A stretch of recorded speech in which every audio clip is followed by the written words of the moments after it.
Então, esse aqui é o vídeo 2, vou deixar o card do vídeo 1 para você assistir. Nós vamos falar sobre ferramentas de sucessão patrimonial.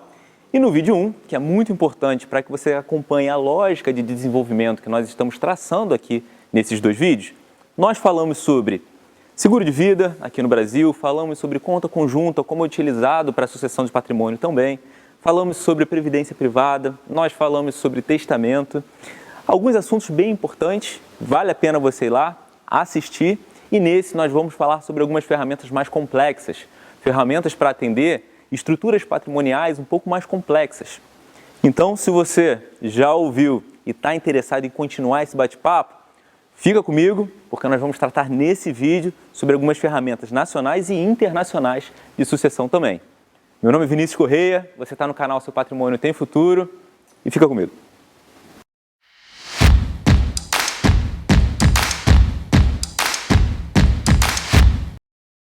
Existe um debate hoje em dia, muitos têm se falado sobre holdings patrimoniais, sobre a constituição de uma holding patrimonial. Qual é o valor que você precisa integralizar, como que se faz.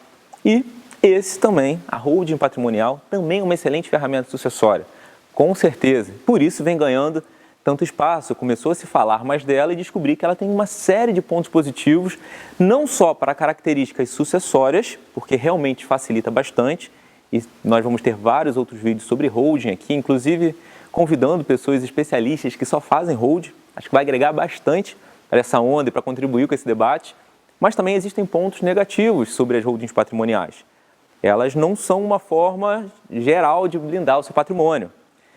E o que é interessante da gente pensar é o seguinte, a holding patrimonial ela faz muito sentido em algumas configurações porque ela tem benefícios tributários em vida também. Se você tem 5 apartamentos, mais ou menos, e recebe aluguéis por eles, por que não ter uma holding e tirar esses aluguéis ou de receber por fora, o que é errado? Aqui a gente sempre vai falar sobre o que é certo, o que está dentro da lei, e em vez de receber ela pela pessoa física, onde você pagaria 27,5% de imposto, você jogar isso para casa dos 10% de imposto. É uma diferença muito boa em vida. Holding, a gente sempre recomenda, mas é importante que você tenha também um plano B. E aí vem o ponto fraco da holding patrimonial. Ela demanda também um dispêndio financeiro muito grande para ser constituída no momento zero. E dependendo da configuração em que ela for feita, ela também continua precisando de uma ferramenta de liquidez imediata para tocar a sucessão. Vale a pena você mergulhar e nós vamos tratar um pouquinho mais sobre isso. Paralela à questão da holding, e quando eu encontro, por exemplo, um grande empresário, e aí a gente está falando de uma estrutura superior, acima de 20 milhões, ou então a pessoa tem muitos imóveis, e quando eu falo muitos imóveis, acima de 50 imóveis, talvez a holding já não seja a melhor ferramenta, porque ele continua com todo aquele patrimônio imobilizado. E isso traz uma série de restrições na ideia de você otimizar melhor o capital, saber usar melhor o capital. E aí existe uma ferramenta muito interessante, pouco utilizada no Brasil, que é aquele proprietário, aquela família ou aquela empresa dona de muito patrimônio, constituir um fundo imobiliário próprio, onde você vende todo aquele patrimônio, em vez de uma holding ter uma empresa cuidando, você vende aquilo para um fundo patrimonial. E depois, olha que ponto positivo, desse fundo patrimonial você pode vender esse fundo na bolsa e ter aquela liquidez mais rápida, e vai variar de acordo com a rentabilidade CVM. É muito interessante entender um pouquinho dessa possibilidade dos fundos imobiliários também. Ponto negativo é porque você praticamente deixa de ser dono. Claro que você continua como acionista majoritário, mas existe uma série de restrições também no âmbito legal. Não é uma estrutura blindada juridicamente. É muito fácil de penhora. Você fica com aquele dinheiro um pouco mais distante de você. Então, como eu disse, não é a solução mágica. Assim como a holding não é, assim como o seguro de vida não é. É importante que a gente faça uma mescla e vá colocando aquilo que faz mais sentido. E quanto mais ferramentas você colocar, melhor é o seu planejamento sucessório. Uma dessas ferramentas que muito foi utilizada algumas décadas atrás e que vem ganhando peso ainda maior dentro desse mesmo segmento, são as ferramentas de sucessão patrimonial internacionais. E aqui a gente poderia citar seguros offshore, que são os seguros de vida feitos em outros países, nos Estados Unidos, na Alemanha, onde a pessoa, pela volatilidade do dólar, por exemplo, em vez de fazer um seguro de vida no Brasil, ele opta por fazer lá fora. Uma excelente forma de você ter uma tranquilidade mas o ponto negativo do seguro offshore é que existe um debate muito forte onde alguns chegam a afirmar que isso é ilegal. Você aqui no Brasil jogar divisas para lá, isso pode considerar como crime de evasão fiscal. O que eu posso afirmar é que existe uma dificuldade muito grande na repatriação desse dinheiro e, principalmente, se a boa base do teu patrimônio está no Brasil e você pensa em fazer um seguro de vida fora, faz muito sentido, porque você precisa de liquidez no país sede, onde tem maior parte do patrimônio. Além dos seguros offshore, você pode trabalhar também a questão das trusts. Você pode montar uma holding, por exemplo, fora do país, numa ilha fiscal, num paraíso fiscal. Então, existem ferramentas que são muito boas. E aí, um exemplo, você montou a sua holding, mas em vez de você constituí-la em São Paulo, você optou por colocar nas Ilhas Canárias. E aí, qual o problema? Toda aquela instabilidade que nós temos no Brasil e que a gente já conhece, você transfere para um outro país que você conhece menos ainda. Então, pode ser um risco se você pensar no médio e longo prazo, porque esses paraísos fiscais tendem a também ter suas legislações, trocas de governo e a gente já não acompanha tão bem. Então, ser dono de uma empresa lá fora demanda uma assessoria bem grande e aí é importante que você não opte também por ficar totalmente desplanejado no seu país de origem. Então, vamos pensar essa questão das divisões. Existe um outro ponto que também é muito interessante e vamos pensar em famílias com muito patrimônio ou às vezes famílias que não têm herdeiros diretos, que não tem ninguém para deixar aquele bem.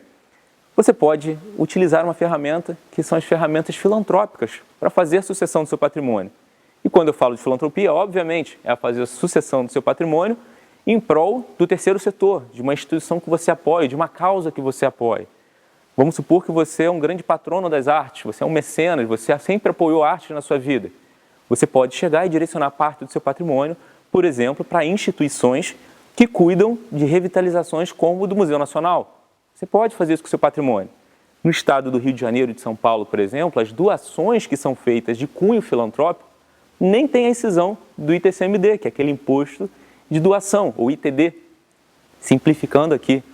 E hoje no Brasil, a gente tem ainda a vantagem da aprovação da Lei 13.800, que foi feita no ano passado, que regula a questão dos endowments no Brasil. Os endowments, os fundos filantrópicos patrimoniais, ou os fundos patrimoniais filantrópicos, trazem muita segurança para as pessoas que querem realmente devolver aquele capital que eles geraram, que eles acumularam, e tornar aquele investimento com impacto, que é um termo que vem ganhando muito peso. Nós também vamos falar muito sobre filantropia nesse canal, te mostrar talvez um mundo muito interessante. Ponto positivo é, obviamente, o bem que você está devolvendo. Ponto negativo é que depois dessa doação, o patrimônio também, ele deixa de compor o teu patrimônio principal. Então, mais uma vez, como que a gente está fazendo essa estratégia de sucessão patrimonial é muito importante de ser pensado. E a última maneira, para a gente poder encerrar esse vídeo, e já falamos aqui, provavelmente mais de 10 ferramentas, e certamente existem outras que eu vou pedir para você colocar aqui nos comentários, se eu esqueci de alguma, ou se eu fui muito raso em uma, por que não, ou se eu fui muito aprofundado, comenta aqui embaixo, coloca. Mas existe uma que eu queria colocar, e queria pontuar ela aqui, que é o jeitinho brasileiro. E olha, eu já vi muita estrutura patrimonial baseada no jeitinho brasileiro. Só que a gente não vai falar delas aqui no canal. Existe, talvez você até bata no peito e fala, poxa, eu tenho uma estrutura que não foi falada aqui e que é muito mais vantajosa, mas normalmente quando eu escuto esse discurso, normalmente essas estruturas beiram o limite da legalidade. Então, jeitinho brasileiro é sim uma ferramenta, mas planejar algo para dar errado, ou planejar algo em que está muito bem na sua cabeça, mas não está bem na cabeça da legislação brasileira, é literalmente colocar o teu patrimônio em risco. E o nosso canal fala sobre que o seu patrimônio tem futuro. E na ilegalidade, ele não tem futuro. E se você gostou desse conteúdo, não só desse vídeo, como do vídeo 1 e como dos outros que nós estamos compartilhando aqui no canal, se inscreva, curta, compartilhe. Ativar os sinos é muito bacana, esse sininho que fica aqui embaixo. Ele é essencial porque eu vou enviar uma notificação para você avisando que, opa, saiu um vídeo novo, para que você não perca essa linha de raciocínio que nós estamos criando e tentando trabalhar de maneira didática, onde a gente faz uma apresentação e depois a gente vai entrando dentro de cada uma dessas ferramentas. Das 10 que a gente falou aqui, certamente tem muito vídeo para chegar e com certeza eles têm muito a agregar na sua estrutura patrimonial e no futuro do seu patrimônio. Até porque esse é o mote do canal. Seu patrimônio tem futuro. Meu nome é Vinícius Correia e eu espero você no próximo vídeo. Até lá!